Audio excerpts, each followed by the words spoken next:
El hombre de la foto es Danilo Restivo. Y no verás ninguna sonrisa en ese rostro. Pero su silencio y su mirada vacía sembraron el terror tanto en Italia como en el Reino Unido, donde 2 mujeres inocentes fueron brutalmente asesinadas. Danilo Restivo no era solo un asesino en serie. Era un hombre con una enfermiza obsesión por el cabello de las mujeres y había vivido durante años como un esposo aparentemente normal al lado de su esposa, Fiamma Marsango.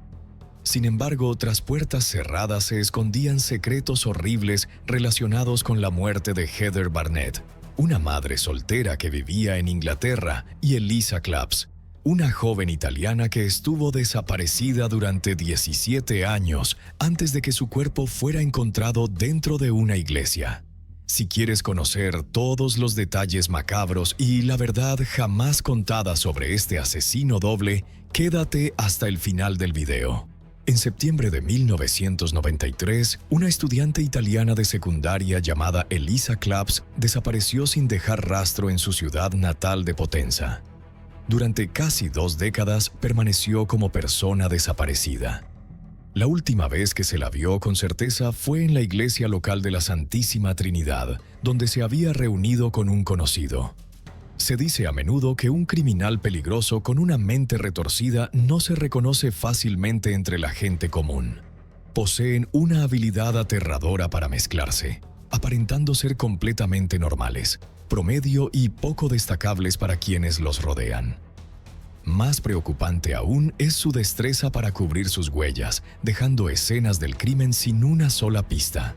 Precisamente por eso las agencias de seguridad pueden tener dificultades para rastrear a estos delincuentes y a menudo tardan años en identificarlos y capturarlos, durante los cuales pueden continuar con sus actos horribles.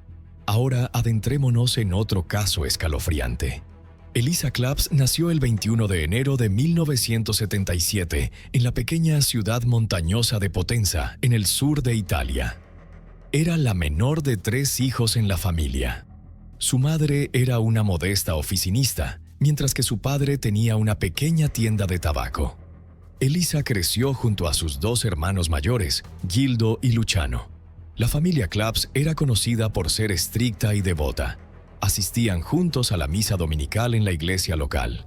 Elisa era una estudiante inteligente y ambiciosa, que soñaba con convertirse en médica por su deseo de ayudar a los demás. Quienes la conocían la describían como excepcionalmente amable, compasiva y simpática. Al mismo tiempo, también era muy ingenua y confiada, siempre creyendo en la bondad de las personas. Elisa tenía una facilidad para conectar con los demás y hacía amigos con rapidez. A los 16 años, Elisa nunca había tenido una relación romántica, aunque recibía bastante atención por parte de sus compañeros. Con su sonrisa cálida y su largo cabello hermoso, sin duda llamaba la atención de los chicos en la escuela. Sin embargo, proveniente de una familia devota, siempre rechazaba cortésmente cualquier invitación a salir. Un admirador obsesivo. A principios del verano de 1993, un hombre local llamado Danilo Restivo comenzó a mostrar un interés persistente e indeseado en Elisa. Danilo tenía 5 años más que ella, y rumores inquietantes sobre él se estaban difundiendo por todo el pueblo. Elisa intentaba mantener la distancia con aquel hombre extraño, que a menudo trataba de atraerla a lugares apartados siempre que tenía la oportunidad. Su crianza y su amabilidad innata le dificultaban ser grosera o tajante, y Danilo parecía confundir su cortesía con señales de aliento. Elisa escribió sobre Danilo en su diario personal, admitiendo que él le daba miedo, pero también le generaba una fuerte sensación de lástima. Notaba que parecía solo y perturbado, razón por la cual siempre intentaba ser cortés, aunque tenía mucho cuidado de no quedarse nunca a solas con él. Cada vez que interactuaba con Danilo, encontraba una excusa para irse lo antes posible, a menudo alegando que tenía algo urgente que hacer. A mediados de agosto de ese año, la familia Claps se fue de vacaciones a Mongiordano, una tranquila localidad costera. Un día, mientras caminaba por una calle serena junto a su hermano Gildo, Elisa se detuvo en seco. Danilo se acercaba a ellos. Apretó con fuerza la mano de su hermano, señalándole que no la dejara sola.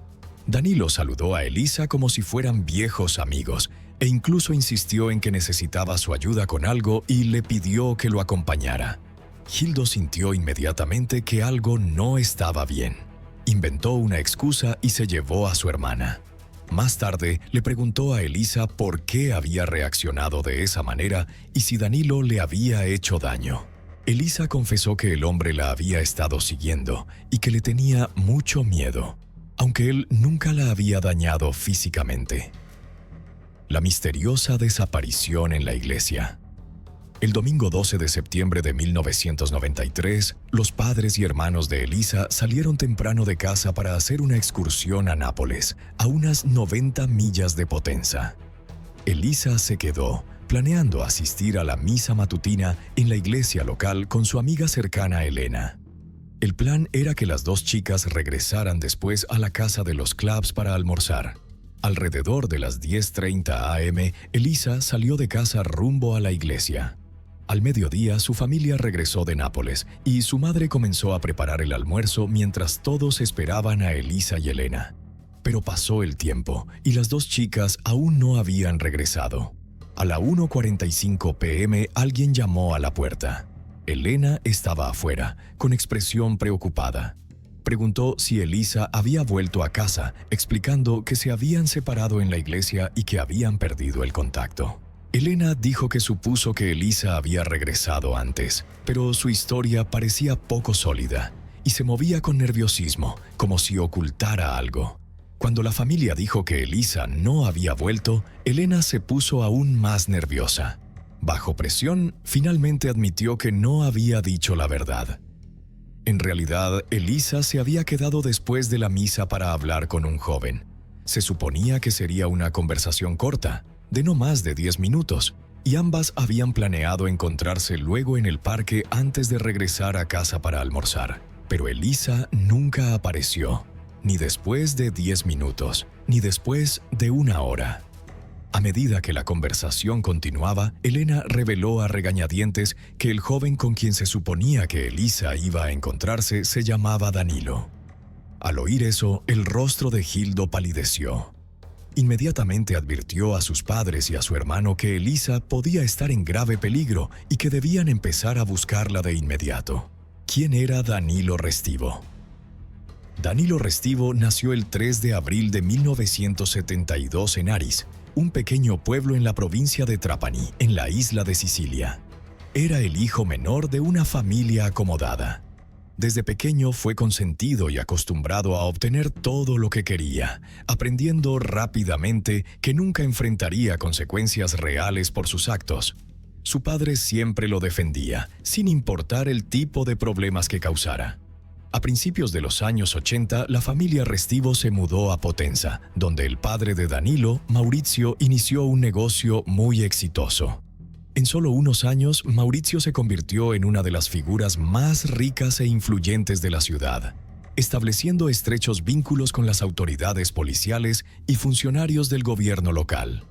Durante sus años escolares, Danilo era conocido por ser extraño, grosero y por mostrar un comportamiento inquietantemente agresivo. Era un niño retraído y cruel, notoriamente abusivo con los animales, un acto que parecía darle una retorcida sensación de satisfacción. También tenía una preocupante obsesión con los objetos afilados. A Danilo lo sorprendieron repetidamente espiando a chicas en los vestuarios y ningún castigo o intervención parecía detenerlo. Continuaba con estas acciones de forma obstinada, casi compulsiva, sin mostrar remordimiento ni deseos de cambiar.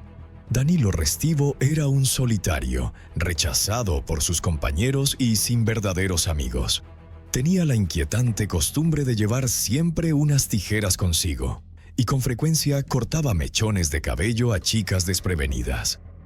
A pesar de las numerosas quejas de padres, este comportamiento perturbador nunca fue sancionado.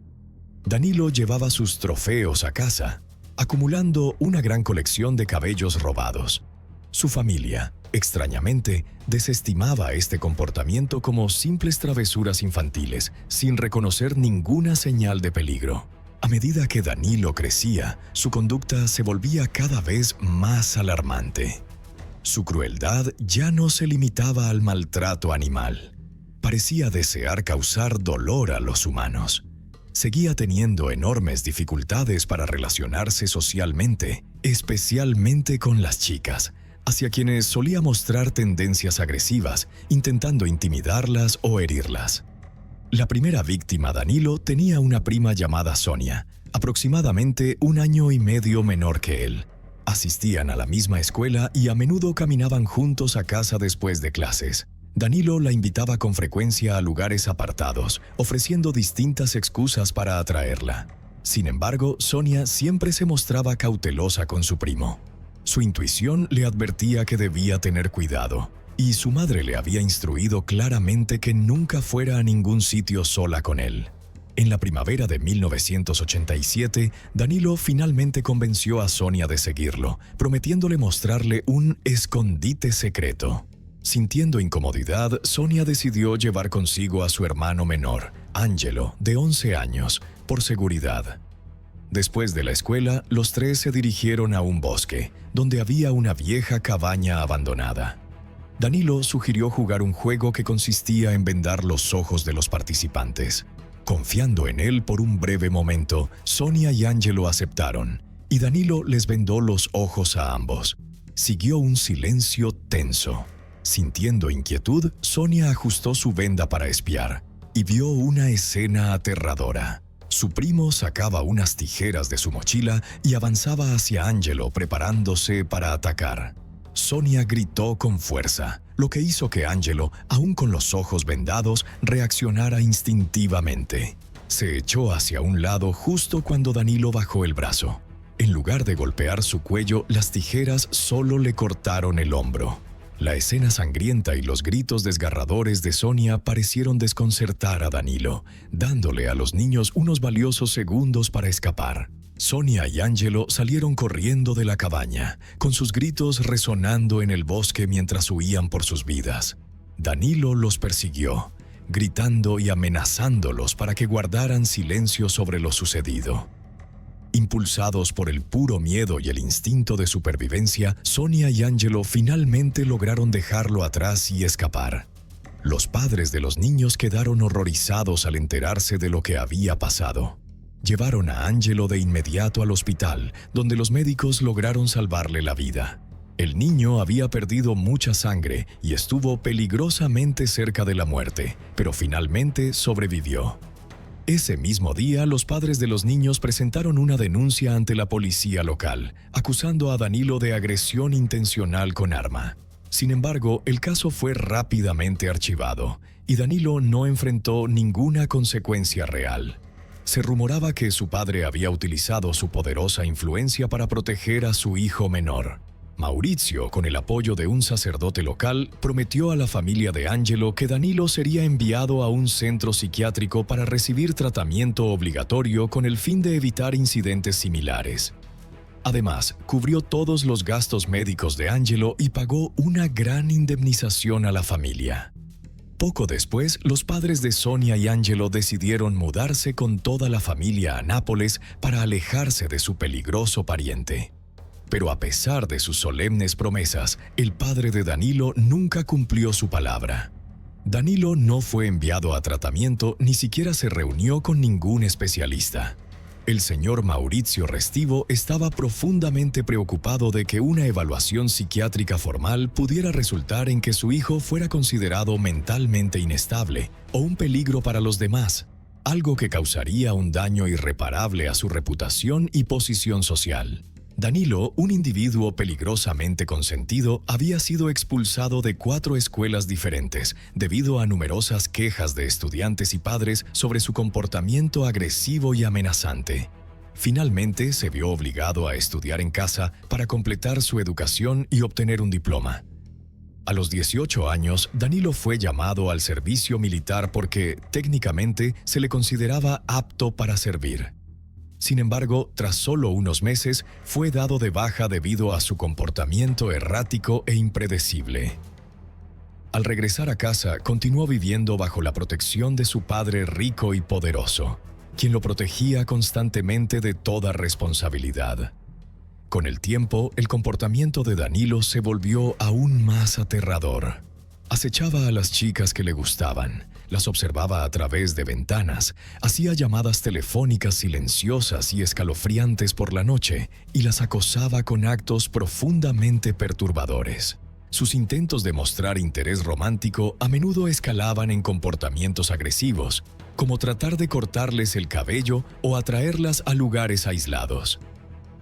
Cuando estas chicas rechazaban sus avances, Danilo respondía de maneras inquietantes, enviándoles paquetes con falsos dispositivos explosivos etiquetados con palabras como boom o cartas que describían sus fantasías trastornadas. Ninguna denuncia ante las autoridades parecía tener efecto, ya que el padre de Danilo siempre intervenía para protegerlo. Con esta protección constante, Danilo comenzó a sentirse intocable y por encima de la ley. Para los demás parecía relativamente inofensivo, más como el excéntrico del pueblo que como un individuo peligroso o manipulador. Fue precisamente esa apariencia engañosa la que provocaba simpatía en personas como Elisa, quien sentía lástima por él e incluso quería ayudarlo. La búsqueda de la chica desaparecida lleva a la iglesia. Los padres y hermanos de Elisa no perdieron tiempo en iniciar una búsqueda desesperada. Su primera parada fue la iglesia local, donde había sido vista por última vez. Según su amiga, Elisa planeaba enfrentarse a Danilo Restivo ese día para exigirle que dejara de seguirla y de contactarla. Inmediatamente se encontraron varios testigos que confirmaron haber visto a la joven hablando con Danilo fuera de la iglesia. Pero nadie sabía a dónde habían ido después. La madre de Elisa intentó llamar a la casa de los Restivo, con la esperanza de hablar con Danilo. Sin embargo, fue el padre de Danilo, el señor Maurizio Restivo, quien respondió al teléfono y se negó a permitir que ella hablara con su hijo. Cada vez más preocupada, la familia Claps fue hasta la residencia Restivo, pero nadie salió a atenderlos. Sin otras opciones, contactaron a las autoridades para reportar la desaparición de Elisa. Cuando la policía llegó a la casa de los Restivo, fue recibida por el señor Maurizio, quien afirmó que su hijo se había ido a Nápoles a hacer diligencias y que no volvería hasta el día siguiente. Sin embargo, no pasó mucho tiempo antes de que las autoridades descubrieran que Danilo en realidad estaba en casa. Al regresar a la vivienda, la policía insistió en hablar con Danilo y lo llevaron a la estación para interrogarlo. Se vieron obligados a hacerlo porque su padre interfería repetidamente, dificultando la obtención de una declaración clara. La historia de Danilo estaba llena de contradicciones. Admitió haber hablado con Elisa en la iglesia, pero afirmó que ella se había marchado poco después, mientras él permanecía allí para rezar. Su relato era vago e inconsistente, y su nerviosismo visible dejaba claro que no estaba diciendo la verdad. Danilo no pudo explicar dónde había estado después de salir de la iglesia, y no pudo presentar la ropa que llevaba ese día, la cual, al parecer, había sido desechada. Los investigadores también encontraron un par de sus zapatos remojados en una solución de lejía durante casi 2 días. Naturalmente, todos los posibles rastros de sangre habían sido eliminados. Los detectives también notaron un corte sospechoso en la mano de Danilo que él no pudo explicar razonablemente. Afirmó que se había tropezado y se había cortado con algo afilado al salir de la iglesia, pero no pudo precisar exactamente dónde había ocurrido el incidente. Además, la herida parecía haber sido causada por una hoja afilada, lo que hacía su historia aún menos creíble. La fiscalía protege al sospechoso. A pesar del comportamiento evasivo de Danilo, su negativa a entregar su ropa y sus zapatos para análisis y sus numerosas declaraciones contradictorias, su padre actuó rápidamente para protegerlo. Maurizio contrató de inmediato a 2 de los mejores abogados defensores de Nápoles para representar a su hijo. Ante estos obstáculos, la policía a cargo del caso solicitó autorización al fiscal jefe de la ciudad para obtener una orden de registro. Necesitaban autoridad legal para registrar la casa del sospechoso y confiscar ropa y calzado con la esperanza de encontrar pruebas que lo vincularan con la desaparición de Elisa.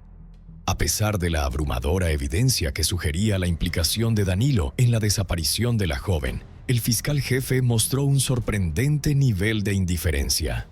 Se negó a autorizar el registro de la casa de Danilo o de la iglesia donde Elisa había sido vista por última vez.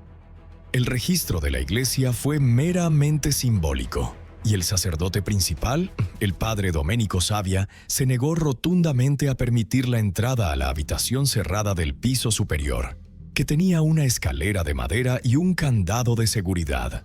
Cuando fue presionado, el fiscal se negó a emitir una orden judicial para realizar una investigación exhaustiva de la iglesia y sus salas adyacentes. De manera sospechosa, el padre Domenico habló de Elisa en pasado desde el primer momento, como si ya supiera que ella no estaba viva. 3 semanas después de la desaparición de Elisa, el caso fue presentado en la televisión local, con un segmento que destacaba a Danilo como principal sospechoso y mostraba su fotografía. Tras la emisión, la comisaría de policía recibió decenas de llamadas de mujeres que describían haber sido acosadas y perseguidas por Danilo. Relataron que tenía una inquietante obsesión con el cabello femenino y que solía llevar tijeras, intentando cortar en secreto el pelo de sus víctimas en la calle, en parques e incluso en el transporte público. Gracias a la perseverancia de algunos investigadores comprometidos, finalmente se acusó a Danilo de falso testimonio. En la primavera de 1995 fue condenado a 2 años y medio de prisión. Sin embargo, cumplió menos de 2 meses antes de que la sentencia se conmutara por trabajos comunitarios. Irónicamente, en la misma iglesia donde había desaparecido Elisa. Un nuevo fiscal y una nueva investigación. La investigación sobre la desaparición de Elisa se estancó hasta 1999, cuando la policía arrestó al líder de una organización criminal. Aunque esta persona no tenía conocimiento del caso de Elisa, reveló información incriminatoria sobre el fiscal jefe de la ciudad.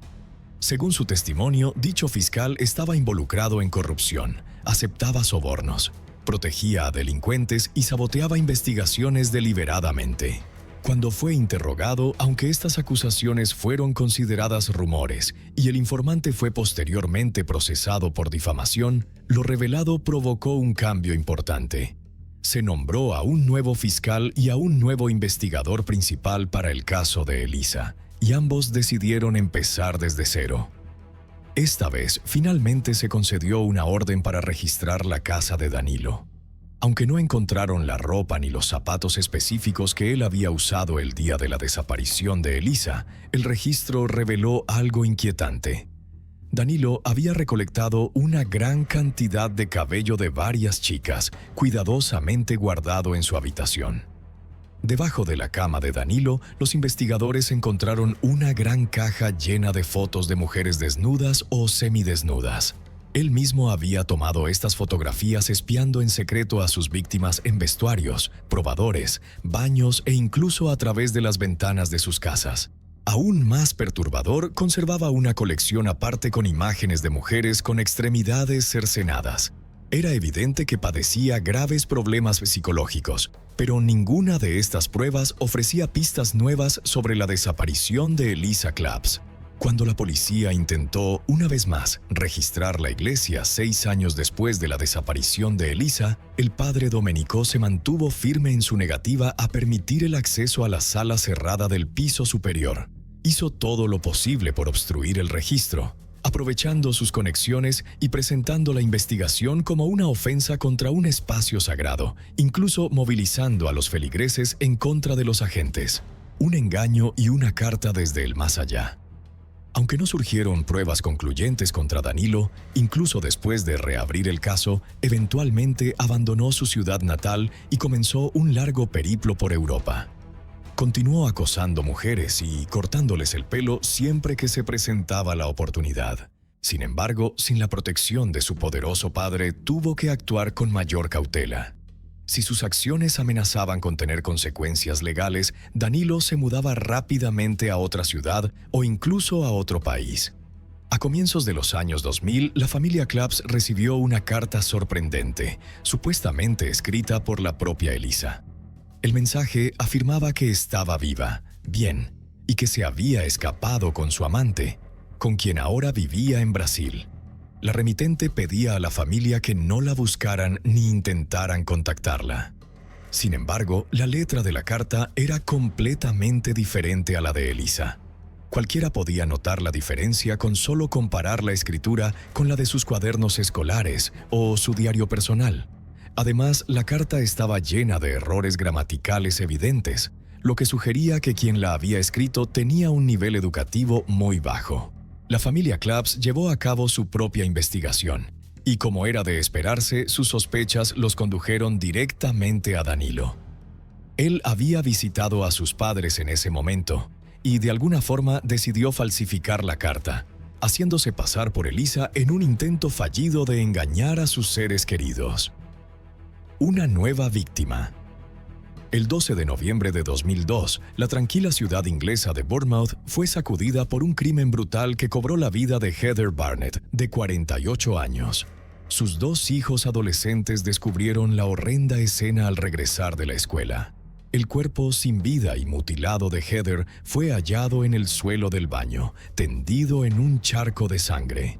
Su garganta había sido profundamente degollada y su cráneo presentaba múltiples signos de traumatismo contundente, probablemente causados por un martillo. Sin embargo, el aspecto más escalofriante del crimen fue que los pechos de la víctima habían sido cercenados y colocados junto a su cabeza. En la mano de Heather había un mechón de cabello que no le pertenecía. No había sido arrancado durante un forcejeo, sino cortado limpiamente con tijeras. Además, parte del cabello de la propia Heather también había sido cortado.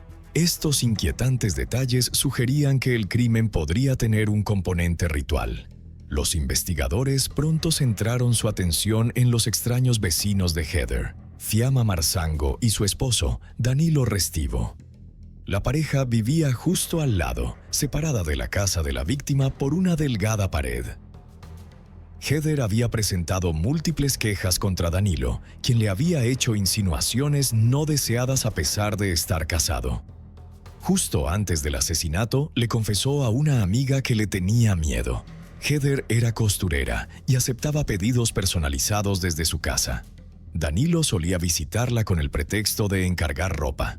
Nunca hacía un pedido concreto, pero insistía en entrar a su casa para hablar de los detalles.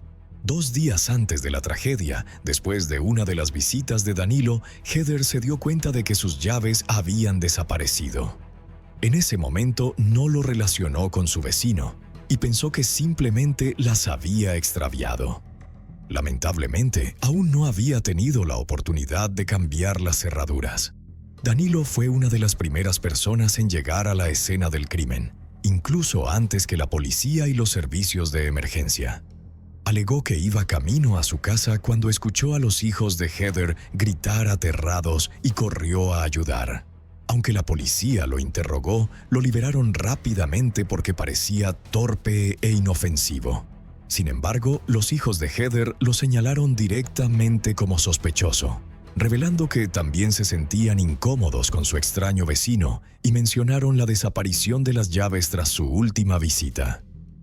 Sin fundamentos legales inmediatos para registrar la casa de Danilo, la policía decidió ponerlo bajo vigilancia estrecha. Sisson no pasó mucho tiempo antes de que lo sorprendieran en un acto escalofriante. Fue visto en la calle con unas tijeras, acechando a una joven e intentando cortar un mechón de su cabello. La policía lo detuvo, le pidió identificación y registró su coche. En el maletero encontraron una colección inquietante, un juego de cuchillos, un cambio de ropa y varios pares de zapatos adicionales. Combinado con su comportamiento sospechoso, esto fue suficiente para obtener una orden de registro de su vivienda. Los investigadores quedaron impactados por lo que encontraron en la casa de Danilo Restivo. Descubrieron varios álbumes llenos de mechones de cabello que había cortado a distintas mujeres. En el baño había ropa y zapatillas remojando en una bañera llena de lejía. Pero la prueba más incriminatoria fueron las llaves desaparecidas de Heather Barnett, ahora halladas en la habitación de Danilo Restivo. Aunque se encontraron manchas de sangre en la ropa, la lejía había destruido las muestras hasta el punto de que no podían ser identificadas. Sin embargo, se halló ADN de Danilo en una toalla en el baño de Heather, lo que sugiere que la usó para limpiarse la sangre del rostro. Un cadáver en el desván de la iglesia y 2 condenas. A medida que avanzaba la investigación sobre el asesinato de Heather Barnett, las autoridades descubrieron el pasado escalofriante de Danilo.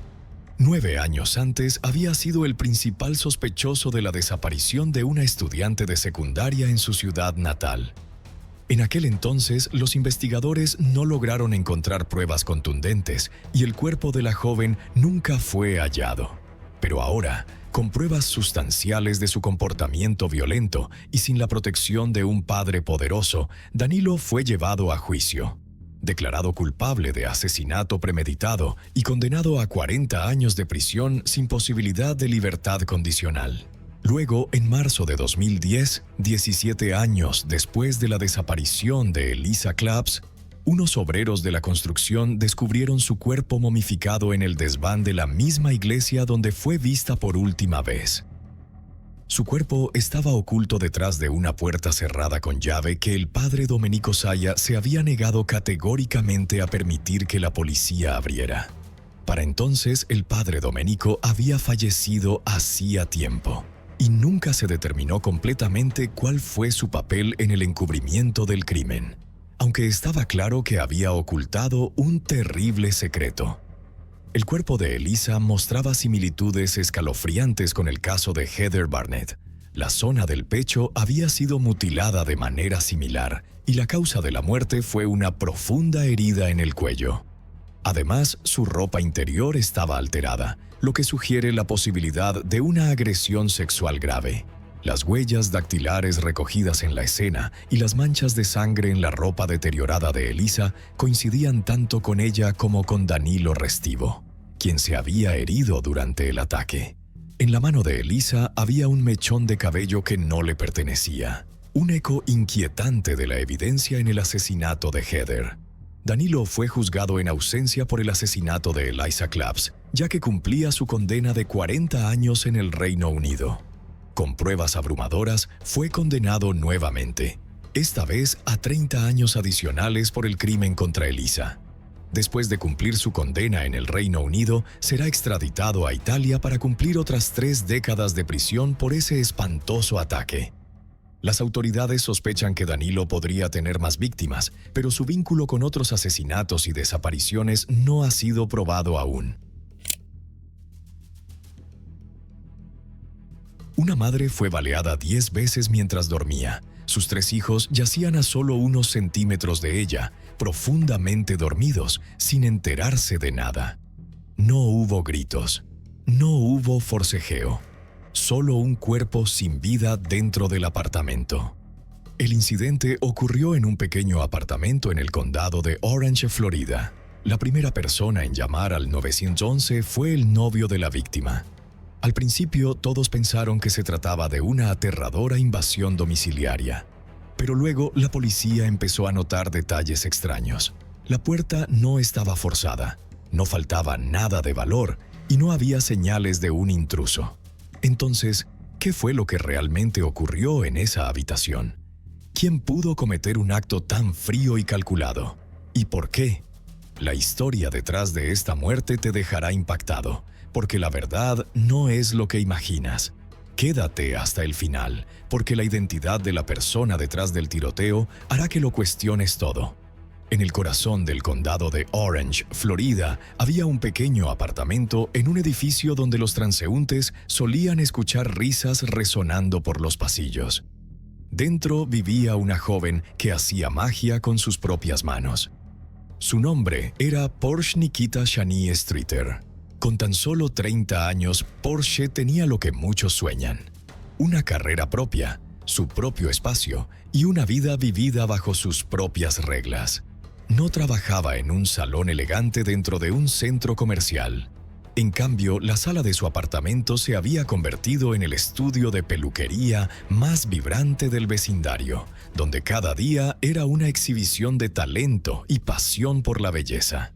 Porsche no era solo una peluquera, era una artista. Los clientes subían las escaleras hasta su apartamento no solo para verse bien, sino para transformarse. Con solo una selfie como referencia, ella podía recrear cada contorno y cada matiz con una precisión asombrosa.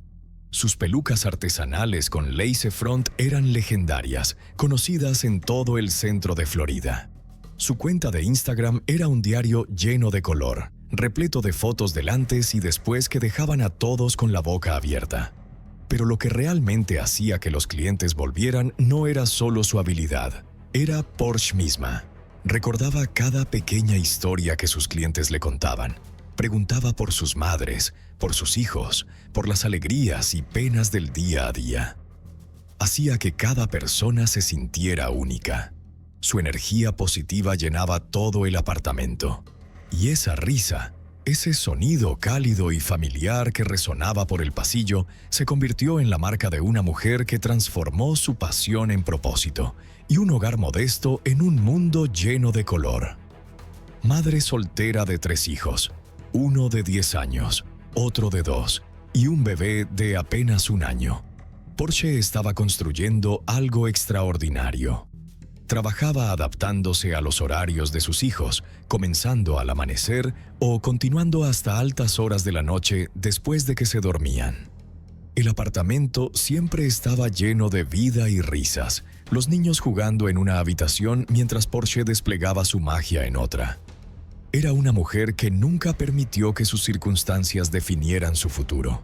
Mientras muchas madres solteras podrían sentirse abrumadas, Porsche veía oportunidades. Ahorraba cada centavo, construyó una base de clientes fieles y creó seguridad financiera para su familia. Su agenda de citas siempre estaba llena, a menudo reservada con semanas de anticipación. Los clientes habituales se convirtieron en familia y hasta los nuevos volvían después de una sola visita. Cualquiera que conociera a Porsche la describía de la misma manera: resiliente, radiante y llena de amor. Se despertaba a las 5 de la mañana para comenzar su día, preparaba el desayuno para sus hijos y aún así tenía la energía para hacer que cada clienta se sintiera como una reina. Para sus clientas, Porsche representaba la esperanza. Les mostraba que con trabajo duro y determinación se podía construir algo increíble desde cero. Su apartamento no era solo un salón de belleza, era la prueba viviente de que los sueños podían hacerse realidad. Pero detrás de las risas y el éxito, Porsche libraba una batalla que nadie podía ver. Una batalla que, al final, le arrebató todo. Si retrocedemos a sus años de secundaria, Porsche Streeter y Sam Landis Range eran la pareja que todos conocían. Caminaban tomados de la mano por los pasillos de su escuela en Florida, con los ojos llenos de fe en un futuro compartido. Ella era radiante, llena de sueños. Él, encantador y fuerte, parecía el ancla firme a su lado. Ese amor adolescente duró más de una década y terminó trayendo al mundo a 3 hermosos hijos. Para los demás, parecían la familia joven perfecta, unida, prometedora, llena de potencial. Pero detrás de esa imagen aparentemente perfecta, había una realidad mucho más oscura y profundamente perturbadora. Cuando Porsche cumplió 30 años, el chico que una vez le tomó la mano en el baile de graduación se había convertido en la mayor amenaza de su vida. Range, ahora de 32, ya no era una pareja amorosa, sino un hombre que buscaba controlar cada rincón de su existencia. No era solo el padre de sus hijos, uno de 10 años, otro de 2 y un bebé de apenas 1 año. También era la cadena que la mantenía atada, incluso cuando su corazón ya se había roto hacía mucho. Lo que compartían no era solo una familia, sino una espiral lenta de abuso que duró años. Quienes estaban cerca de Porsche empezaron a notar que algo no iba bien. Ella seguía trabajando, seguía sonriendo, pero había un cansancio en sus ojos que no podía ocultar. Como maquilladora, Porsche sabía cómo hacer brillar a los demás. Pero con el tiempo empezó a usar esa misma habilidad para ocultarse a sí misma. Asistía a reuniones con una base más gruesa de lo normal. Los moretones en sus brazos quedaban escondidos bajo mangas largas y polvo corrector. Cuando alguien preguntaba, ella sonreía y cambiaba de tema, como si no fuera importante. Pero no era algo pequeño. Era la forma en que una mujer escondía su dolor usando lo que mejor sabía hacer: transformar. Range se volvió cada vez más celoso e inestable. Cada cumplido que recibía Porsche, un comentario en Instagram, una nueva clienta, lo hacía estallar. Para Range, Porsche no era una compañera, era una propiedad. Le revisaba el teléfono, la interrogaba sobre a dónde iba. Si no respondía de inmediato, se enfurecía. El control se volvía más estricto cada día, convirtiendo su pequeño y vibrante salón en una prisión sin barrotes. Y aunque Porsche intentó más de una vez liberarse de esa relación tóxica, los lazos de la familia y el miedo seguían jalándola de vuelta. Cuanto más éxito tenía Porsche, más peligroso se volvía Range. A medida que crecía su lista de clientas y su ingreso se estabilizaba, la rabia de él estallaba. No soportaba verla triunfar. Su éxito representaba su peor miedo, que ella pudiera darse cuenta de que no lo necesitaba. La relación entre Porsche y Range se había convertido en un campo de batalla. La violencia, la traición y el control se infiltraron en cada rincón de sus vidas. Range desaparecía durante días para engañarla y luego regresaba como si nada hubiera pasado, esperando que Porsche lo aceptara de nuevo. Pero cada vez que ella lo cuestionaba, él explotaba de ira. Cada vez que intentaba poner límites, él respondía con los puños. El dinero también se convirtió en un arma de manipulación. A pesar de que casi no aportaba nada económicamente, Range exigía controlar los ingresos de Porsche, lo único que aún era verdaderamente suyo. Las cosas se intensificaron. El control emocional se transformó en abuso físico. Los amigos empezaron a notar los moretones. Veían el miedo en sus ojos. Pero Range era un manipulador hábil, alternando entre golpes y disculpas, amenazas y promesas de cambiar. Hasta que un día todos los límites se rompieron. Solo unos días antes de la tragedia, Range agredió a Porsche brutalmente. Su rostro estaba hinchado, su cuerpo cubierto de heridas. Ningún maquillaje podía ocultarlo ya. Los amigos vieron las secuelas y supieron. Esta vez él era realmente peligroso. Pero a diferencia de ocasiones anteriores, esta vez Porsche no guardó silencio. Comenzó a alejarse de esa relación tóxica, priorizando la seguridad de sus 3 hijos. Trazó límites, retomó el control de su vida, y eso fue lo que hizo entrar en pánico a Range, porque cuando un hombre ve a una mujer como su propiedad y se da cuenta de que se le está escapando, el final suele ser brutal. Para el año 2023, Porsche había llegado a su punto de quiebre final. Después de años viviendo con miedo, cuidando cada palabra, ocultando cada moretón y justificando el comportamiento de Range, ella comenzó a cambiar. Los que estaban cerca de ella notaron el cambio. Cuando Porsche hablaba del futuro, su voz ya no era vacilante ni resignada. Era firme, decidida. «He tenido suficiente», dijo. «Mis hijos merecen ver a su madre siendo tratada con respeto». Comenzó a establecer límites reales, no más visitas sorpresivas, no más permitirle quedarse a dormir por los niños. Reorganizó sus rutinas, controlando estrictamente el acceso de Range a los hijos. Por primera vez en muchos años, Porsche puso su seguridad y la de sus hijos por encima de todo. Pero eso solo enfureció más a Range. El hombre que estaba acostumbrado a controlar cada aspecto de su vida no podía soportar esta nueva versión de Porsche. Una mujer independiente, segura y que poco a poco escapaba de su dominio. Y todo se salió completamente de control cuando Porsche inició una nueva relación. Estaba saliendo con otro hombre, uno que la trataba con amabilidad, que le hacía sonreír sin miedo. Cuando Range se enteró, los celos dentro de él estallaron como un incendio imposible de apagar. La batalla por la custodia se volvió rápidamente feroz. Range exigió la custodia total de los 3 niños, amenazando con quitárselos por completo a Porsche. Mientras Porsche seguía prosperando, su clientela creciendo, sus ingresos estables, su vida finalmente encontrando luz, Reinge iba en dirección contraria. Luchaba por mantener un trabajo temporal, constantemente frustrado y amargado por sus propios fracasos. Ese contraste le hervía la sangre. ¿Por qué ella tenía éxito mientras él se desmoronaba? ¿Cómo podía ella seguir adelante, amar de nuevo, vivir de nuevo, mientras él seguía atrapado en la rabia y el resentimiento? La gota que colmó el vaso llegó cuando Reinge se dio cuenta. Esta vez, Porsche no volvería.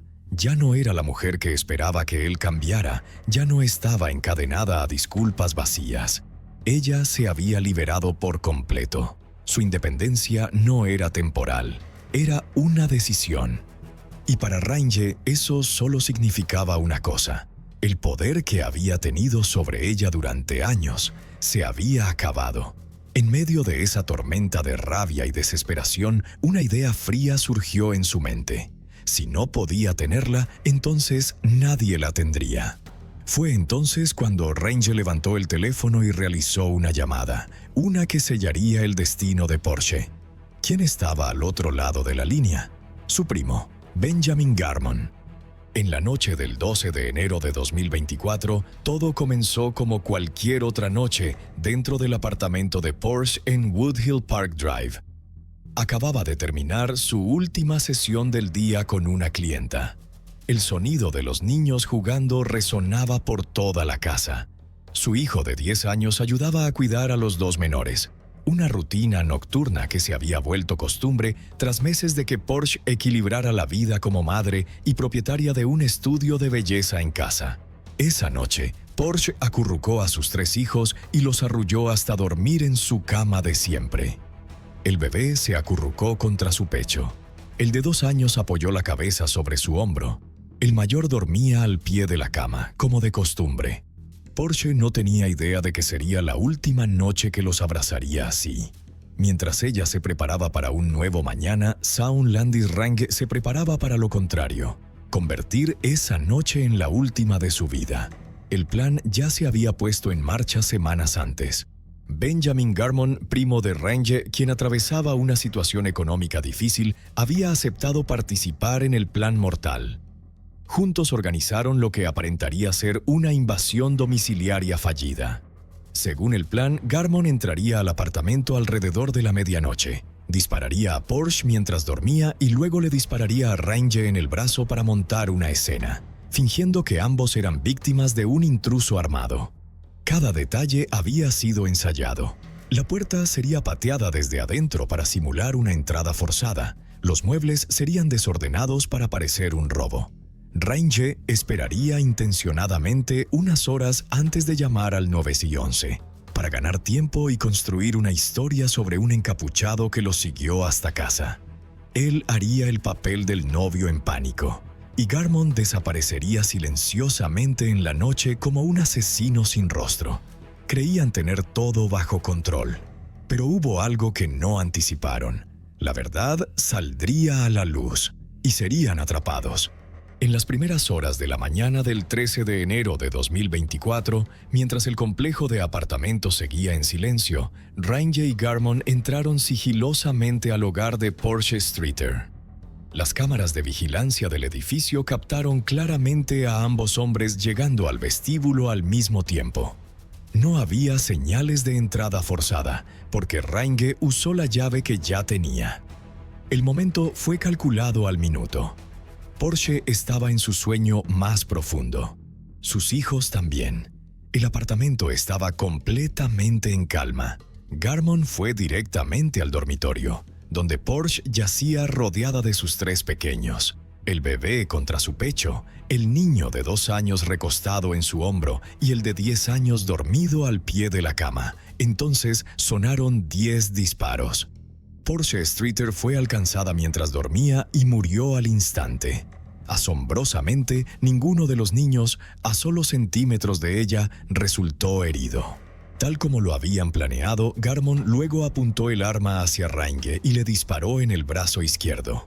El disparo fue cuidadosamente calculado para parecer grave, pero sin poner en riesgo su vida. Range apretó los dientes ante el dolor, porque sabía que esa herida sería su boleto para vender la historia, que él también había sido una víctima. Luego vino la escenificación de la escena del crimen. Garmon pateó con fuerza la puerta del dormitorio desde el interior, haciendo que se astillaran pedazos de madera para que pareciera que había sido forzada. Algunos objetos del apartamento fueron deliberadamente desordenados. No se robó nada de valor, pero el desorden fue suficiente para simular un intento fallido de robo. Una vez que cumplió su parte, Garmon abandonó la escena. Range se quedó solo, con el cuerpo sin vida de la mujer que alguna vez fue su novia y con los 3 niños aún dormidos junto al cadáver de su madre. En ese momento, Range no podía llamar al 911 de inmediato. Nin necesitaba tiempo para que la escena del crimen madurara.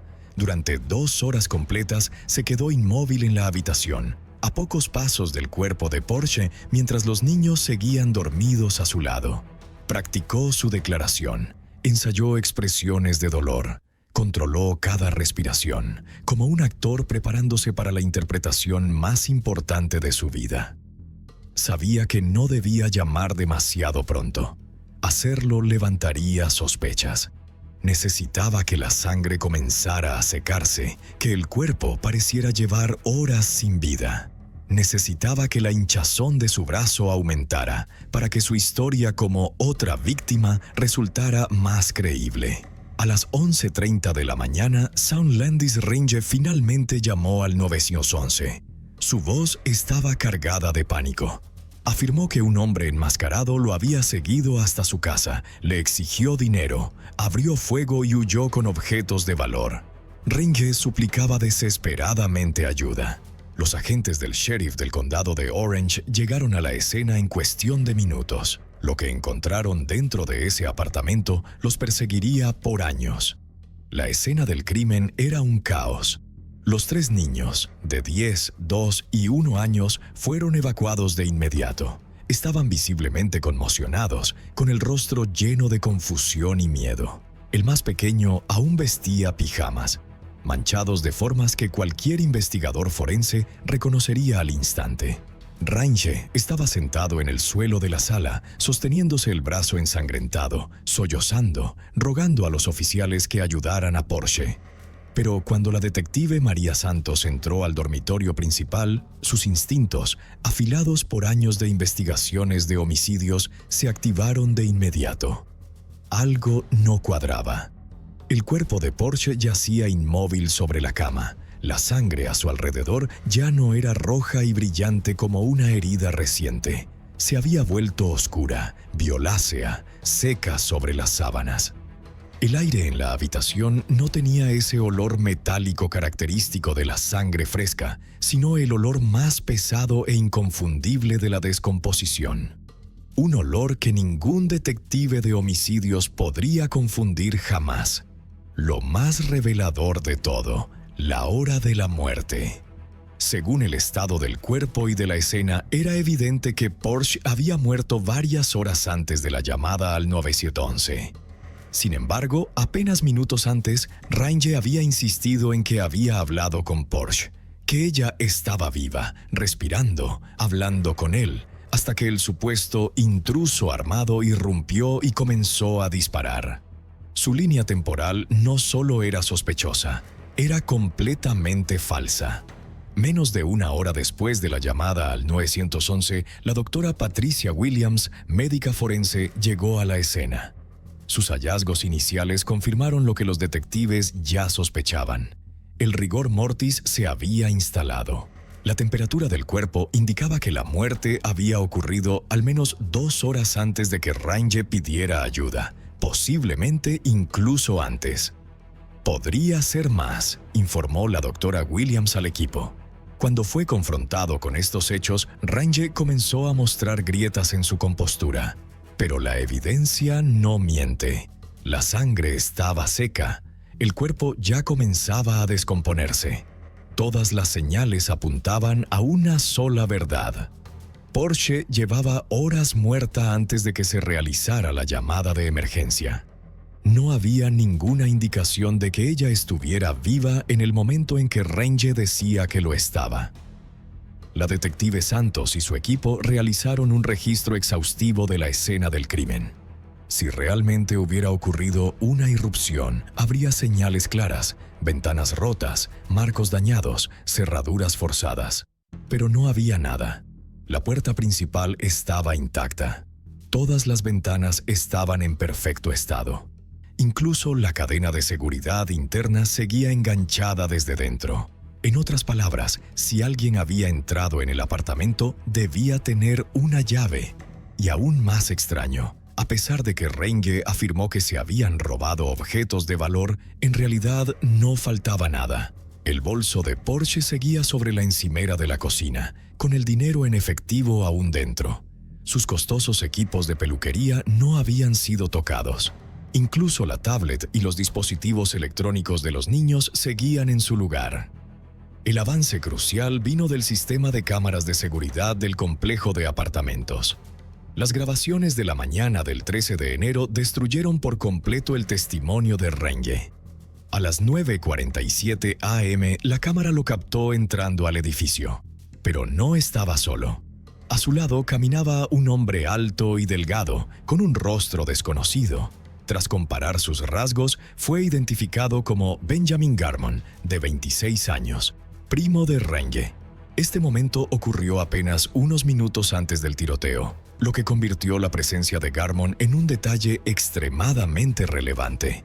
De forma destacable, apenas 5 minutos después, a las 9:52 a.m., la misma cámara captó a Garmon saliendo del edificio. Su rostro estaba parcialmente cubierto, pero su ropa coincidía exactamente con las imágenes anteriores. Mientras tanto, Range no se fue. Él permaneció dentro del apartamento. Toda la secuencia de grabaciones expuso la verdad. Esto no fue un allanamiento aleatorio cometido por un extraño, sino un asesinato premeditado, y fue Range quien dejó entrar al asesino.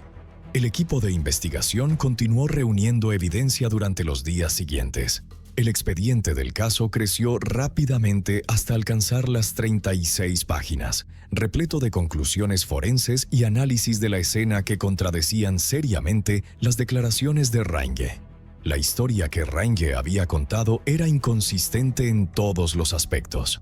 La supuesta ruta de escape descrita por el ladrón no coincidía con ninguna huella física hallada en la escena. La secuencia de disparos que él relató estaba completamente en desacuerdo con el análisis de trayectorias hecho por el equipo forense. Incluso la línea de tiempo que proporcionó sobre los eventos clave fue descartada al compararla con los resultados de la autopsia, los cuales indicaban que la víctima había muerto muchas horas antes de que Range llamara al 911. Lo más incriminatorio fue su afirmación de que el ladrón había pateado en la cabeza a su hijo de 10 años antes de dispararle a Porsche. Sin embargo, los exámenes médicos confirmaron que el niño no presentaba ningún signo de traumatismo. Esto desenmascaró por completo la historia fabricada que Range intentó construir. Benjamin Garmon, de 26 años, era primo de Sean Landis Range, y fue él quien apretó el gatillo 10 veces, asesinando a Porsche Streeter mientras dormía junto a sus 3 hijos pequeños. Garmon no era un asesino profesional, pero era un hombre en crisis, ahogado en deudas, perdido y especialmente fácil de manipular.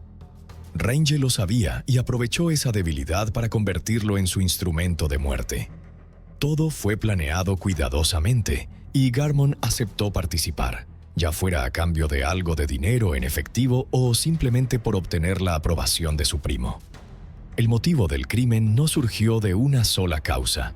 Fue el resultado de una acumulación prolongada de emociones tóxicas dentro de Range, celos, obsesión por el control y miedo a ser reemplazado. Range no soportaba que Porsche estuviera enamorada de otra persona.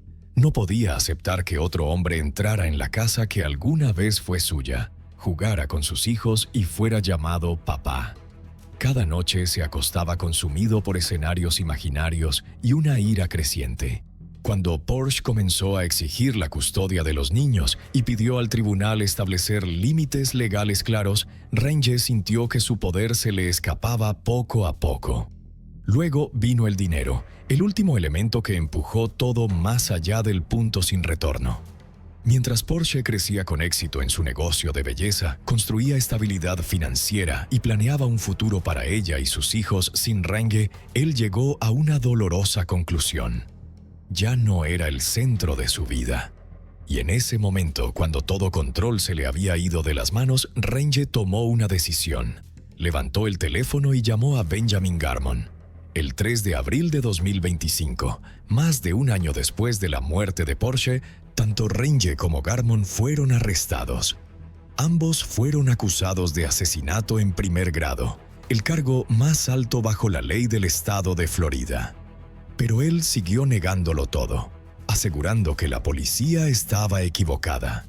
El hombre que una vez suplicó ayuda, ahora suplicaba clemencia, pero esta vez nadie lo escuchaba.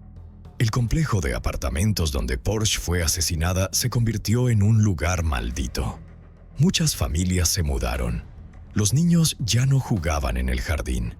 El valor de las propiedades cayó. La muerte de Porsche y la crueldad de Renge dejaron una cicatriz profunda en toda la comunidad. Pero quienes más sufrieron fueron sus 3 hijos, uno de 10 años, otro de 2 y un bebé que acababa de cumplir 1, ahora obligados a crecer sin su madre, sin abrazos para dormir, sin cuentos antes de acostarse. Crecerán con una verdad dolorosa. Su propio padre fue quien mató a su madre. Hasta julio de 2025, Son Landis Renge está detenido en la cárcel del condado de Orange, mientras que Benjamin Garmon permanece en la del condado de Seol. Ambos aún están a la espera de sentencia. En este caso, el crimen no ocurrió en un solo instante. Fue alimentado por el silencio, por las advertencias ignoradas, por un sistema que a veces solo ve la verdad cuando ya es demasiado tarde. Y quizá lo más desgarrador de todo es que Renge alguna vez fue amado por Porsche, fue el padre de sus hijos. Tuvo la oportunidad de elegir otro camino, pero no eligió el amor, eligió el poder, la posesión y un destino sin salida. Si estás en una relación marcada por el control, las amenazas o el abuso, recuerda, el silencio no te protege, solo protege a quien te hace daño. Confía en tu intuición. No esperes hasta que sea demasiado tarde. ¿Y tú, cuál crees que fue la señal más clara de que Porsche estaba en peligro? ¿Por qué nadie intervino a tiempo? ¿El sistema de justicia realmente ha hecho lo suficiente para proteger a mujeres como ella? Comparte tu opinión abajo.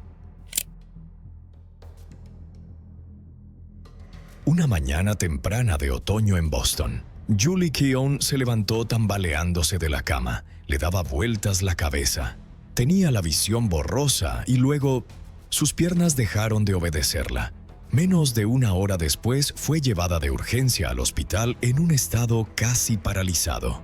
Los médicos estaban alarmados, tenía dificultades respiratorias, sus órganos comenzaban a fallar. No había heridas, no había señales de infección, ninguna explicación.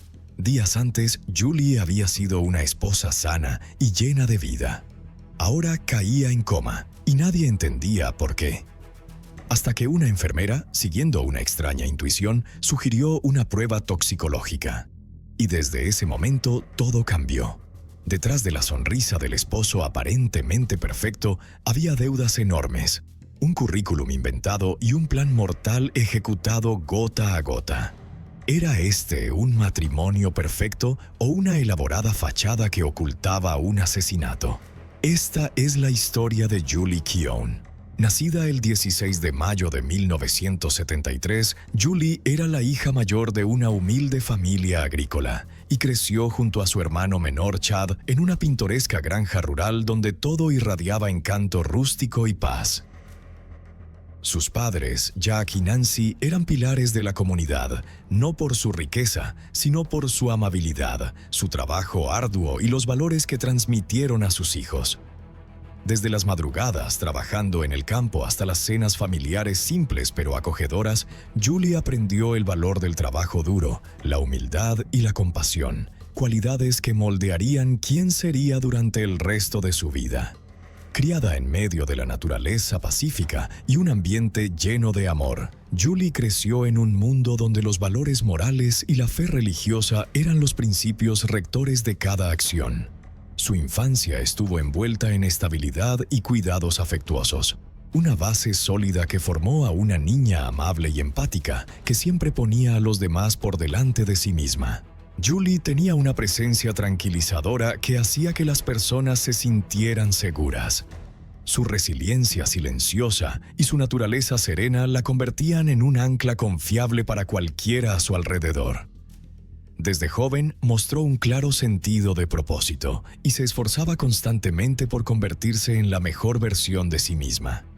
Académicamente se destacó gracias al apoyo incondicional de su familia unida.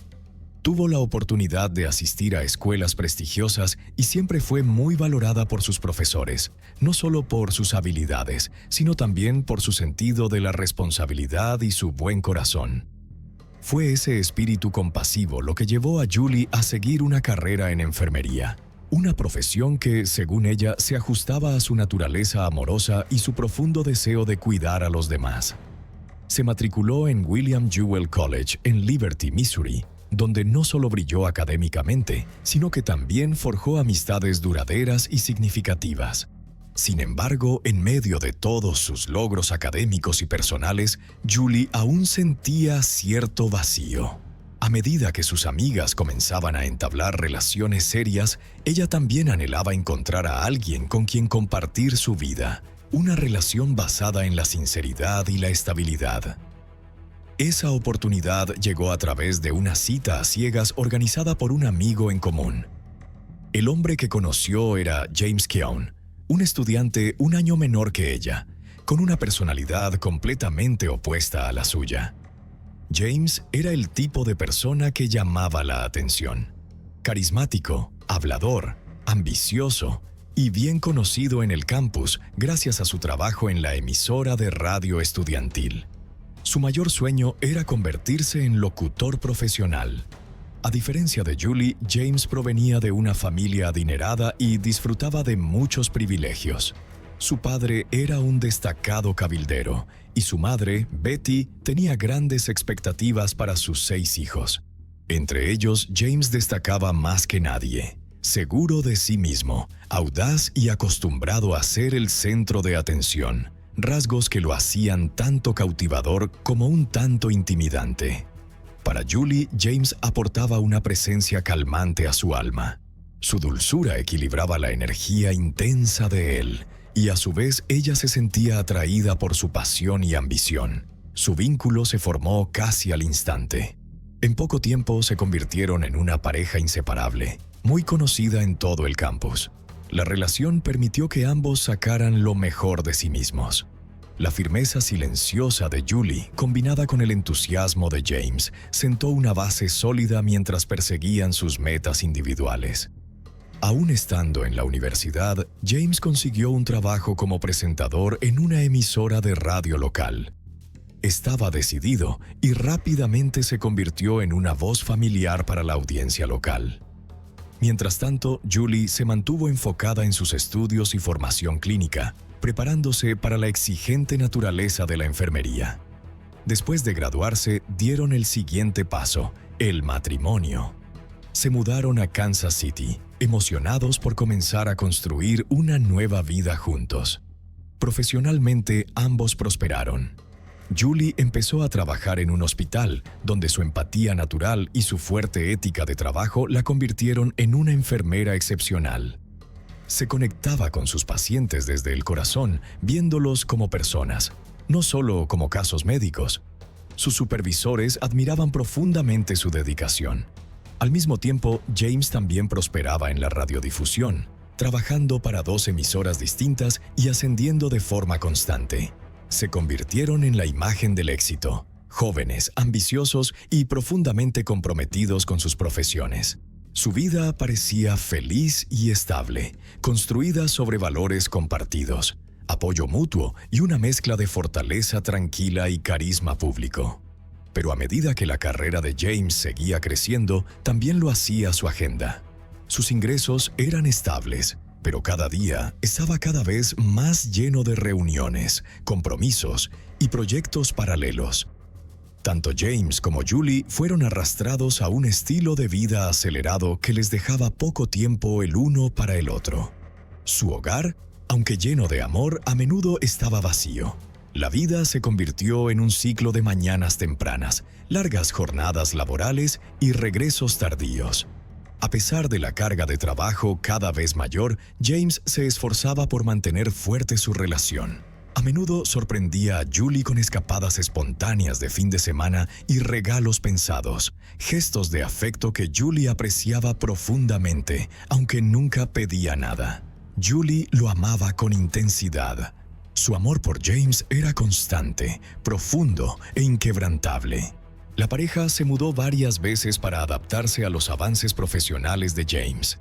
Vivieron un tiempo en Chicago antes de establecerse nuevamente en Kansas.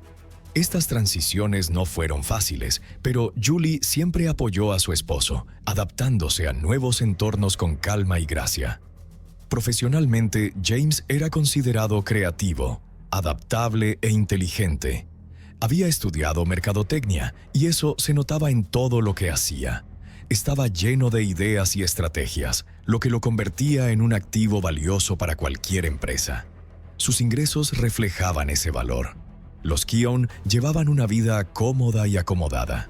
Tenían una casa lujosa y viajaban con frecuencia. Mientras Julie encontraba alegría en los placeres simples, James prefería un estilo de vida más lujoso. Usaba relojes Rolex, conducía autos nuevos y elegantes y los cambiaba con regularidad por los modelos más recientes cada pocos años. La familia de Julie se dio cuenta de esto. Estaban felices de ver que ella parecía disfrutar de un matrimonio exitoso y feliz. Pero con el tiempo, los familiares comenzaron a hacer preguntas. ¿Cuándo tendría hijos la pareja? A puerta cerrada, este era un tema doloroso. Julie y James llevaban años intentando concebir. Sus esfuerzos eran genuinos y el anhelo era real. Consultaron a especialistas, se sometieron a numerosas pruebas y exploraron todas las posibilidades. Sin embargo, no recibieron ninguna respuesta. No había una explicación médica para la infertilidad. Aún así, seguían intentándolo, esperando, rezando y avanzando con el peso de la incertidumbre.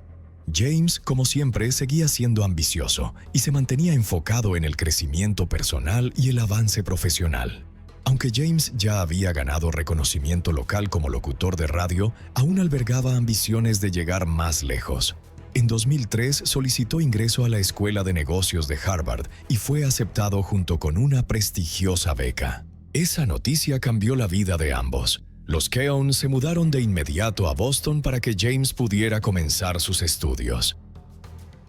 Julie pasó a trabajar de forma remota en el campo del software médico, mientras James también asumía trabajos de mercadotecnia en línea.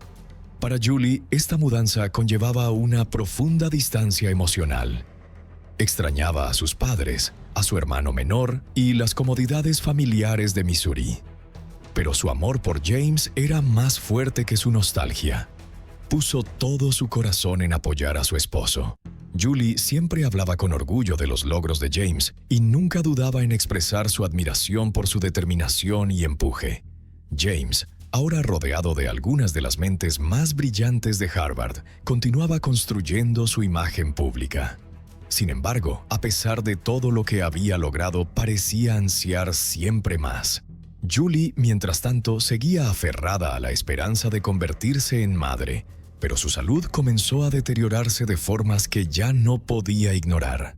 Aproximadamente 8 meses después de mudarse a Boston, empezó a experimentar fatiga constante. Le dolían los músculos, su sistema inmunológico se debilitaba y se enfermaba con frecuencia. A pesar de someterse a numerosas pruebas médicas, los médicos no pudieron identificar una causa clara. Luego, el 20 de agosto de 2004, todo dio un giro grave de forma repentina. Julie se despertó con un dolor de cabeza insoportable y un mareo extremo. La habitación giraba a su alrededor y su habla comenzó a arrastrarse. Incluso las tareas simples se volvieron imposibles. Apenas podía escribir o sostener una pluma. Aterrados, la pareja corrió al hospital. Para cuando llegaron, la condición de Julie había empeorado visiblemente. Julie tuvo dificultades para firmar los formularios de consentimiento para el tratamiento mientras sus funciones motoras se deterioraban rápidamente. El personal médico reconoció de inmediato la gravedad de la situación. Tras realizar pruebas de emergencia, los médicos comenzaron a sospechar una afectación renal. Fuera cual fuera la causa, su condición avanzaba con rapidez y Julie estaba en verdadero peligro. En agosto de 2004, Julie recibió una noticia que cambiaría su vida por completo. Sus riñones ya no funcionaban con normalidad. Hasta ese momento, sus problemas de salud habían sido un misterio preocupante. Y solo entonces algunos médicos empezaron a sospechar que su infertilidad podría estar relacionada con problemas renales crónicos más profundos. Sin embargo, a pesar de una serie de pruebas exhaustivas, el panorama completo seguía siendo incierto. Los síntomas que experimentaba eran graves: debilidad muscular, confusión, fatiga, pero no todos coincidían con un diagnóstico típico de insuficiencia renal. Los médicos consideraron la posibilidad de un trastorno renal poco común, pero ningún hallazgo explicaba completamente su condición. Julie estuvo hospitalizada durante 3 días. De forma inesperada, su estado comenzó a mejorar sin ninguna intervención médica clara. Sin un diagnóstico específico más allá de problemas generales relacionados con los riñones, fue dada de alta. Los médicos seguían desconcertados, pero los síntomas habían disminuido y Julie ansiaba un nuevo comienzo. Decidió hacer un breve viaje de regreso a Missouri para visitar a su familia. Rodeada de rostros familiares y del campo tranquilo, Julie parecía revivir. Su ánimo mejoró, recuperó fuerzas y sus seres queridos se sintieron aliviados al verla sonreír nuevamente. En ese momento parecía que lo peor había pasado, pero la esperanza no duró mucho. Poco después de regresar a Boston, la salud de Julie comenzó a deteriorarse nuevamente. Los síntomas extraños regresaron: mareos, fatiga y dificultad para hablar, aunque esta vez en menor grado. Su familia, ahora profundamente preocupada, comenzó a preguntarse si estos síntomas podrían tener causas psicológicas. Podría haber sido la distancia del hogar, el estrés de mudarse a un lugar nuevo o la carga emocional de la infertilidad manifestándose como síntomas físicos. Incluso sus médicos sugirieron que el estrés podría ser la causa principal de lo que estaba experimentando. Sin embargo, nadie podía descartar la posibilidad de que algo mucho más grave estuviera desarrollándose silenciosamente dentro de su cuerpo. La tragedia ocurrió el 4 de septiembre de 2004, tan solo 2 semanas después de su hospitalización inicial, cuando la condición de Julie se deterioró de forma repentina y aterradora. Fue llevada de urgencia al hospital nuevamente, pero esta vez la situación era crítica. Apenas podía hablar. Su cuerpo estaba casi paralizado y solo unas horas después de llegar cayó en coma. Los médicos comprendieron entonces que el problema iba más allá de los riñones. Lo que estaba atacando su cuerpo era mucho más peligroso y misterioso de lo que habían imaginado. A pesar de sus mejores esfuerzos con pruebas y diagnósticos avanzados, ningún resultado señalaba una causa clara. Sus órganos internos comenzaron a fallar, uno por uno. Entonces, un avance repentino, casi accidental, lo cambió todo. Una enfermera, al notar algo profundamente inusual en el caso, sugirió realizar una prueba toxicológica. No era un procedimiento estándar en situaciones como esta, pero su intuición resultó ser increíblemente importante. Cuando llegó el informe toxicológico, reveló una verdad escalofriante. Julie tenía etilenglicol en su sistema. Este químico se encuentra comúnmente en el anticongelante y el refrigerante para motores, y es altamente tóxico cuando se ingiere. Los síntomas coincidían exactamente con lo que Julie había estado experimentando: insuficiencia renal, confusión y debilidad física. Este descubrimiento lo confirmó todo. Julie había sido envenenada. Ese mismo día, El 4 de septiembre, mientras Julie yacía inconsciente en coma, su familia se reunió en el hospital. Estaban devastados al verla en ese estado, incapaz de comunicarse, incapaz incluso de abrir los ojos. En ese momento no quedaba nada por hacer salvo esperar. 4 días después, el 8 de septiembre de 2004, Julie falleció. Tenía solo 31 años. Aunque el equipo médico hizo todo lo posible, el diagnóstico llegó demasiado tarde. Su cuerpo ya había sufrido daños irreversibles. La muerte de Julie causó una conmoción entre su familia y amigos. Tan solo unos días antes había estado riendo y conversando con ellos. Ahora ya no estaba. Cuando se dieron a conocer los resultados toxicológicos, sus padres sospecharon de inmediato que había habido un acto criminal. Alguien la había envenenado, y las circunstancias que rodeaban su muerte los llevaron a creer que esa persona era alguien muy cercano. Las sospechas recayeron rápidamente sobre su esposo, James. En ese momento, las autoridades ya habían iniciado una investigación. El descubrimiento de etilenglicol en el sistema de Julie activó automáticamente una pesquisa criminal. Los investigadores comenzaron a recopilar historiales médicos, declaraciones de testigos y cualquier objeto en el hogar que pudiera estar relacionado. En público, James se presentaba como un esposo afligido. Expresó sorpresa, tristeza y confusión por lo sucedido. Negó cualquier implicación e incluso sugirió que tal vez Julie había ingerido el anticongelante por sí misma. Posiblemente en un momento de desesperación por sus problemas de salud, la reciente mudanza y su incapacidad para tener hijos. Pero no todos le creyeron.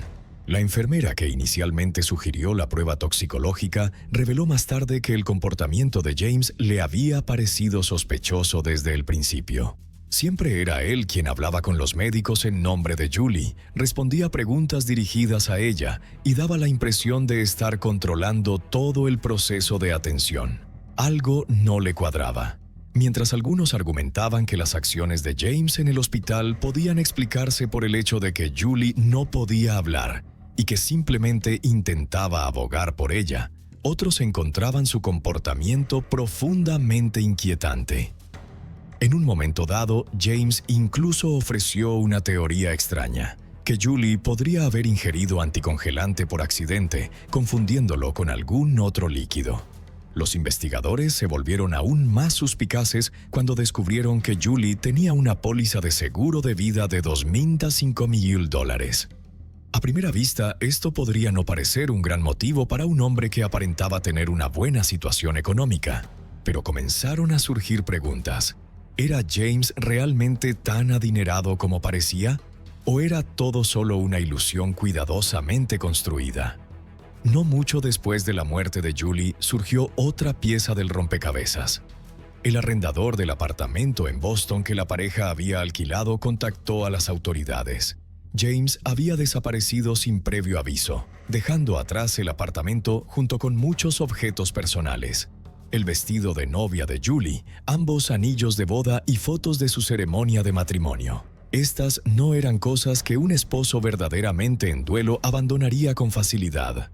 Poco después se confirmó que James había regresado a Missouri y había aceptado un trabajo como locutor de radio en una emisora local, aparentemente ansioso por comenzar de nuevo. Los investigadores descubrieron que llevaba meses atrasado en el alquiler en Boston. Su automóvil de lujo también había sido embargado. Aún más preocupante, James había falsificado una carta de aceptación de la Escuela de Negocios de Harvard, una mentira cuidadosamente elaborada que usó para justificar su trabajo remoto en una empresa de mercadotecnia. Esa empresa lo había contratado para desarrollar un sitio web, un proyecto importante con una remuneración sustancial. Pero James no entregó nada. Si fue por incompetencia o por negligencia intencional, seguía sin estar claro. Lo que sí estaba claro era que había malversado los fondos asignados para el proyecto. Su currículum estaba lleno de información falsa, incluyendo cargos en empresas en las que nunca había trabajado. Nadie, ni siquiera Julie, conocía el alcance de su engaño. Aunque fingía ir a trabajar todos los días, compraba muebles nuevos y seguía manteniendo un estilo de vida lujoso, James en realidad estaba en una crisis financiera. Sus servicios básicos estaban a punto de ser suspendidos y no tenía una fuente de ingresos estable. En ese contexto, la póliza de seguro de vida de Julie comenzó lentamente a convertirse en una posible tabla de salvación. De regreso en Missouri, James contaba a sus nuevos conocidos versiones contradictorias sobre la muerte de Julie. En algunas, ella había fallecido por una enfermedad misteriosa. En otras, se había quitado la vida. Cuando le preguntaban qué planeaba hacer con el dinero del seguro, respondía con indiferencia. Compraría un BMW nuevo. James incluso dijo que había empezado a salir con otra persona y esperaba formar una nueva familia. Mientras tanto, la investigación continuaba, con James ahora en el centro de las sospechas. A pesar de la creciente lista de irregularidades, aún no había pruebas directas en su contra. Su comportamiento generaba numerosas preguntas, pero el caso seguía basado en detalles circunstanciales. Amigos recordaban que James una vez dijo que no sería condenado, porque todo era solo especulación. Curiosamente, nunca negó realmente haber estado involucrado en la muerte de Julie. Los detectives continuaron buscando pruebas físicas, registrando la casa de James, la propiedad de su familia y el apartamento en Boston, pero no encontraron nada. El avance llegó desde la computadora de James. Aunque había intentado borrar el disco duro, los expertos forenses lograron recuperar su historial de búsqueda, que incluía frases escalofriantes como cómo deshacerse de alguien y envenenamiento con anticongelante. Estos hallazgos coincidían inquietantemente con el informe toxicológico. Los investigadores también descubrieron que en las semanas previas a la muerte de Julie, James la animaba con frecuencia a beber Gatorade. Los resultados de las pruebas indicaron que el veneno podría haber sido introducido en su sistema gradualmente con el tiempo, lo que explicaría la misteriosa enfermedad que sufrió en agosto. Sobre esta base, los fiscales comenzaron a construir un caso para presentar cargos penales. En 2005, James fue arrestado. Su juicio comenzó en 2008. Los fiscales enfrentaban una batalla cuesta arriba, ya que la mayoría de las pruebas eran circunstanciales. Aún así, los problemas financieros de James, la falsa personalidad que había creado y el momento del envenenamiento de Julie pintaban un retrato condenatorio. Muchos que alguna vez admiraron a James quedaron impactados al descubrir la red de mentiras que había mantenido durante años. Sin embargo, algunos aún lo describían como un esposo amoroso y se preguntaban si realmente era capaz de un acto tan calculado. La defensa intentó sembrar duda razonable. Argumentaron que el sufrimiento emocional de Julie por sus problemas de salud y su infertilidad podría haberla llevado a ingerir anticongelante, ya fuera de manera intencional o accidental. Cuestionaron la precisión de los informes toxicológicos y la cronología de su enfermedad. Lo más importante, enfatizaron que no existía una prueba clara que demostrara que James había suministrado directamente el veneno a su esposa. Pero el jurado vio a través de esa fachada el historial de búsqueda en su computadora, el vínculo con el Gatorade, la póliza de seguro de vida y la cadena de mentiras de James eran demasiado evidentes como para ignorarlos. Aunque nunca se encontró el recipiente de anticongelante, las pruebas médicas confirmaron que Julie había sido envenenada gradualmente a lo largo del tiempo. En las últimas semanas de su vida, escribió a sus amigas sobre los cuidados de James y cómo con frecuencia la animaba a beber esa bebida deportiva con vitaminas. Aunque no le gustaba el sabor, accedía. Quizás la señal más clara surgió después del funeral. James reclamó de inmediato el pago del seguro. En 2008, James Keown fue declarado culpable de asesinato en primer grado y condenado a cadena perpetua sin posibilidad de libertad condicional. El tribunal concluyó que había envenenado intencional y deliberadamente a su esposa, añadiendo etilenglicol, la sustancia tóxica presente en el anticongelante, a sus bebidas. Hasta el día de hoy, James sigue proclamando su inocencia. Pero la familia de Julie cree firmemente que se hizo justicia. En 2017, la Corte Suprema de Massachusetts confirmó la condena, declarando que las pruebas contra James eran abrumadoras. Julie Keown, recordada como una enfermera compasiva, una esposa devota y una hija amorosa, fue arrebatada de este mundo demasiado pronto. Su calidez, sinceridad y gracia perduran en los corazones de quienes la conocieron y en la continua búsqueda de la verdad tras su trágica muerte. Pero la pregunta aún persiste: ¿qué pudo llevar a un hombre que alguna vez fue considerado ejemplar a dañar a la mujer que más lo amaba? Quizás la verdad nunca estuvo en las palabras de James, sino en las acciones silenciosas de Julie, en las cartas que escribió y en cada sorbo a regañadientes de Gatorade que tomaba porque confiaba en su esposo. ¿Qué opinas tú? ¿Fue este un asesinato premeditado y calculado durante meses? ¿O un trágico accidente malinterpretado? ¿Crees que James es verdaderamente inocente, como afirma? Deja tu opinión abajo. Y recuerda, la verdad puede estar enterrada, pero siempre encuentra la forma de salir a la luz.